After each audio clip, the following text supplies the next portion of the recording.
Tonight's lecture, the title is The Quran Recording and Compilation, right? That's what's written in the program. Okay, so we'll go on the basis of that.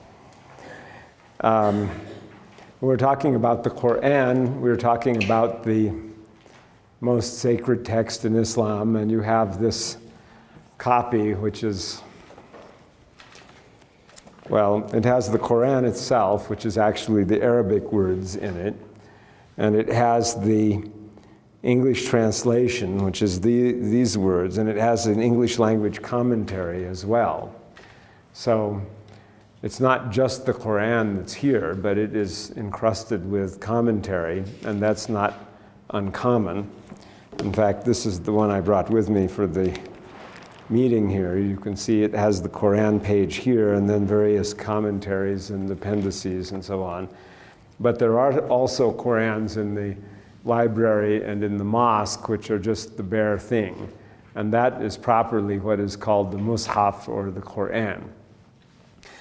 And the question arises naturally as to how this was compiled, and that question I think can be dealt with on its own as a separate question, and also it probably invites comparison to the Bible, because the compilation of the Bible is usually a question of major interest to Christians and Jews.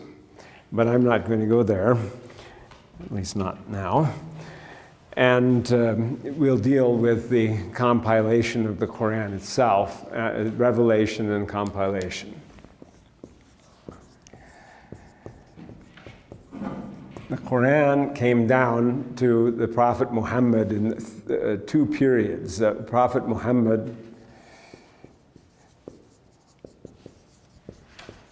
of whom you have a biography, which is this book. This is a biography based on the ancient sources, and it does represent fairly well what the Muslims have thought of the Prophet's biography. Lived from about 569 to 632. The exact date of his birth couldn't possibly be ascertained, because the calendrical system that Islam uses was only introduced in the last few months of his life. And before that, there was a different calendrical system, the details of which are somewhat murky, where there was an intercalary month that was intercalated irregularly and so on. So consequently, dates before the year 632 are not really ascertainable to the day. And as you go back earlier, they're not ascertainable to the year either, unless there's some coincidental dating of something else that is outside of Arabia. Anyway, the Prophet Muhammad received the revelations in the two periods. There was the revelations at Mecca, which was where he was from and where he lived. That's sort of an odd-looking A, huh?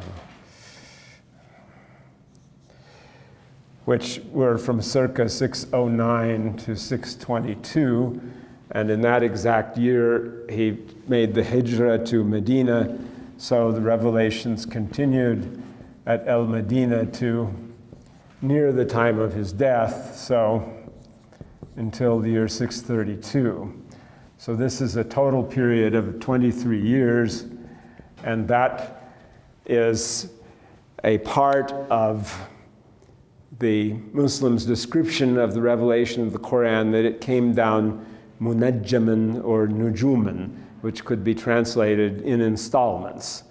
That is, it didn't come down all at once, and there's even a Quranic verse which refers to it not coming down all at once, but rather it came down in pieces. And then the question would be for people who are highly interested in textual criticism and so on, to arrange the pieces then in some kind of chronological order. And that was done by a 19th century German Orientalist named Nöldeke, and it was taken by Rodwell in his translation of the Quran, he rearranged the surahs or the chapters out of the order that they're in now and put them in a different order.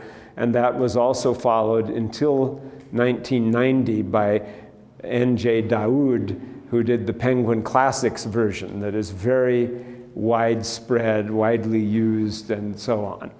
In 1990, however, N.J. Dawood finally, feeling the heat for the act of vandalism of chopping up the Quran, put the surahs back in the correct order. Not so much because of Muslim criticism of his translation, because since he's a non-Muslim, the Muslims would not be able to use his translation anyway. So you observe that in translation, Christians don't use translations by non-Christians, and Jews don't use translations by non-Jews, so why should Muslims have to use translations by non-Muslims? So they wouldn't be using it, but rather by the present state of literary criticism, which is very much against mutilating the text when you translate it by changing the order of things. Furthermore, it was a proper decision, since the order of the surahs is a chronological order anyway, is purely speculative and is not known by any means exactly what it is, and therefore there isn't any possibility of arriving at a correct order of the revelation of the Quran.